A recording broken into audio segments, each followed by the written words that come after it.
Magandang umaga ho sa inyong lahat. Pakibati po ang inyong katabi ng magandang umaga. Good morning. Mga minamahal ko mga kapatid, tayo ngayon ay nasa ikalimang linggo sa karaniwang panahon. 5th Sunday in Ordinary Time. At mga kapatid, narinig natin sa mabuting balita, halos buong bayan, lahat ng tao sa bayan na iyon ay nagkatipon at lumapit sa Panginoon. At marami, lahat ay pinagaling ng Panginoon. Ano man ang kanilang karamdaman, pinalayas ng Panginoon yung demonyo sa mga inaalihan nito. No? At marami pang mga mabubuting gawain at bagay ang ginawa ng Panginoon sa lahat ng mga taong lumalapit sa Kanya. At tandaan natin, mga minamahal ko mga kapatid, lahat ay pinagbigyan ng Diyos dahil ang Diyos ay maawain. Ang Diyos ay punong-puno ng awa, habag para sa lahat ng tao. At tandaan natin mga kapatid, tayo din ay lumalapit sa Panginoon linggo-linggo. May kanya-kanya tayong mga kahilingan. Tayo ay nagkakatipon-tipon linggo-linggo para lumapit sa Panginoon at idulog ang ating mga hinaing sa buhay. Kaya ang mga minamahal ko mga kapatid, huwag tayong mahiya na sabihin sa Panginoon ano yung kailangan natin. Huwag tayong mahiya sa Panginoon kung ano yung gusto natin sa ating buhay. Kasi mga kapatid, dahil ang Diyos ay maawain, ang lahat ay Kanyang pinagbibigyan. Pero sa tamang panahon, ibibigay ng Diyos yung hinihiling natin kung tayo'y magtitiwala, kung tayo'y mananampalataya sa Kanya sa tamang panahon. At mga kapatid, sa mga oras na hindi maibigay ng Diyos yung hinihiling mo, yung ipinagdadasal mo, huwag kang magtampo. Kasi tiyak meron siyang ibibigay sa iyo na mas lalot, higit na mas lalong maganda, mabuti, mainam para sa iyo. Kaya kung meron kang karamdaman, sabihin mo sa Panginoon, lumapit ka sa Kanya. Kung ikaw man ay namumroblema, gusto mo nang sumuko, nabibigatan, lumapit ka sa Kanya. Idaing mo sa Kanya lahat. Kung ikaw ay broken, niloko, sinaktan, iniwan, dumulog ka sa Kanya. Sabihin mo sa Kanya lahat. Dahil ang Diyos nakikinig. Ang Diyos handang dumamay. Ang Diyos palaging maawain sa lahat. Pangalawa, mga minamahal ko mga kapatid, narinig natin sa mabuting balita na pinagaling ng Panginoon yung biyanan ni Simon Pedro. At hindi natapos doon, nung gumaling yung biyanan ni Simon Pedro, anong ginawa? Ito'y naglingkod. Ito'y biro lamang po ha. Wala po to sa Biblia, huwag niyo po ako i-quote ha. Si Pedro po, hindi niya alam kung matutuwa siya o malulungkot.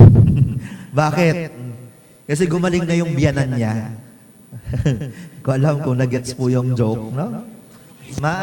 Gets na gets po yan ng mga may biyanan. Mga minamahal ko mga kapatid, ang punto, ang Diyos naawa sa biyanan ni Simon Pedro. At dahil siya'y kinaawaan, siya'y naglingkod at gumawa. Tandaan natin mga minamahal ko mga kapatid, lahat tayo'y kinakaawaan lang ng Diyos. Lahat tayo'y binibiyayaan ng Diyos. Kaya ang hamon sa atin, maging maawain din, katulad ng Diyos na maawain sa atin.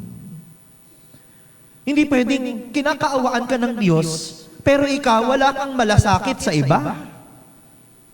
Wala kang pakialam sa iba, hindi pwede yun. Dahil tayong kinakaawaan ng Diyos at binibiyayaan, ay mayroong responsibilidad at malasakit dapat sa mga taong nangangailangan. Dahil hindi naging madamot ng Diyos at tayo'y kinaawaan ng Diyos, dapat din naman tayong maging maawain sa ating mga kapwang nangangailangan. At ang tanong, ano bang tunay na ibig sabihin ng pagiging maawain? Ano ba ang dapat na pagiging maawain? Sabi ko nga po kahapon sa mga nagsimba, ang tunay na maawain, mga minamahal ko mga kapatid, ay hindi lang puro salita, kundi mayroong gawa. Hindi mo pwedeng sabihin, "Uy, naaawa ako sa iyo," pero wala ka namang ginagawa. Matatawag mo bang maawain yon? Hindi. Dahil ang tunay na awa, lagyan mo ng G, mayroong gawa. Dahil ang awa na walang gawa, dagdagan mo pa ng N, iyon ay ngawa ng ngawa. Wala namang ginagawa. Talak lang ng talak. Salita lang ng salita. Pero wala namang ginagawa. Kaya nga kung titignan mo yung katawan mo, yung katawan, tignan. Ano mas marami? Bunganga, no? Sinabi ko na talagang bunganga, hindi nabibig, no? Bunganga o kamay?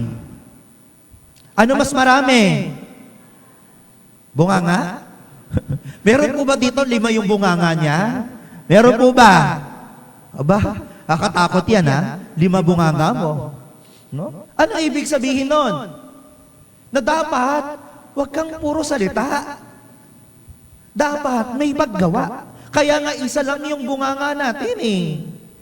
Kaya nga 2 yung kamay natin para mauna yung gawa kaysa salita at ngawa. Eh anong nangyayari? Kapag may lumapit sa'yo, hihingi ng tulong, may pulube, kumakalapit sa'yo, anong sasabihin mo? Ano gagawin mo? Sasabihin mo, magtrabaho ka naman. Laki-laki ng katawan mo, magbanat ka ng buto. Puro tayo satsat, puro tayo salita. Eh buti kung nagbigay ka. Buti kung tumulong ka, buti nag-abot ka, buti naawa ka. Eh paano kung hindi? Nilait mo na, hinusgahan mo na, pero hindi ka naman naawa. Hindi ka naman tumulong. Kaya nga, mga minamahal ko mga kapatid, isa lang yung bibig para yung 2 kamayang mauna. Gumawa ng tahimik kahit walang taong nakakakita. Gumawa ng tahimik at hindi kailangang puro dakdak at salita. At pangatlo, mga minamahal ko mga kapatid, anong sabi sa mabuting balita? Maraming naghahanap po sa inyo. Anong sabi ng Panginoon? Kailangang pumunta rin naman tayo sa mga kalapit bayan upang makapangalal ako roon. Ang Diyos natin ay hindi lang Diyos para sa isang tao. Ang Diyos natin ay para lang hindi lang para sa isang grupo o sa isang bayan o para sa kanyang mga kamag-anak at mga kaibigan. Ang Diyos natin ay para sa lahat. Our God is God of all nations. Hindi lang siya Diyos ng mga Israelita. At lalo tigit, hindi lang siya Diyos ng mga Pilipino. Siya'y Diyos ng sanlibutan. At ganun din ang pare.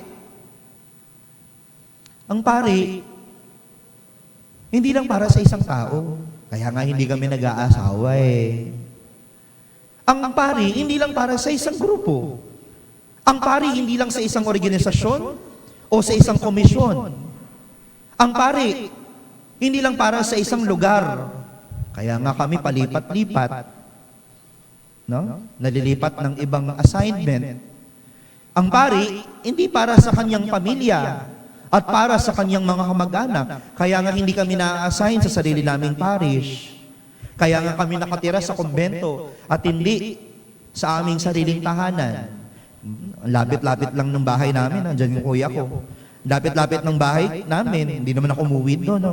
Hindi umuwi. Hindi ako tumitira pala doon. No? Dito ako nakatira. Kasi nga, hindi ako para sa isang partikular lang na tao. Ngayon, nandito ako, pero darating din man yung oras, lilisanin ko kayo para pastulan naman yung tupa sa ibang lugar. That's life. People come and go. Pero malayo pa yun. 7 months pa lang naman ako dito. No? Huwag niyo munang isipin yun. Pero ang punto, mga minamahal ko mga kapatid, kung paano ang Diyos at pari ay para sa lahat, ito yung hamon din sa atin. Yung paggawa ng mabuti, yung pagiging maawain, ay para hindi lang sa isang tao, o para lang hindi lang para sa kamag-anak mo, sa mga kakilala mo, sa mga kaibigan mo. Ang paggawa mo ng mabuti ay para sa lahat. Hindi mo pwedeng sabihin, tutulungan kita kasi ikaw lang yung malapit sa akin. Hindi ko tutulungan kasi hindi ko naman siya kilala. Hindi ganun. At kahit na siya pa yung nakasakit sa iyo, kahit siya pa yung kaaway mo, sa mga oras na nangangailangan siya, huwag kang mag-atubiling tumulong. Kasi gano'n naman din ang Diyos eh.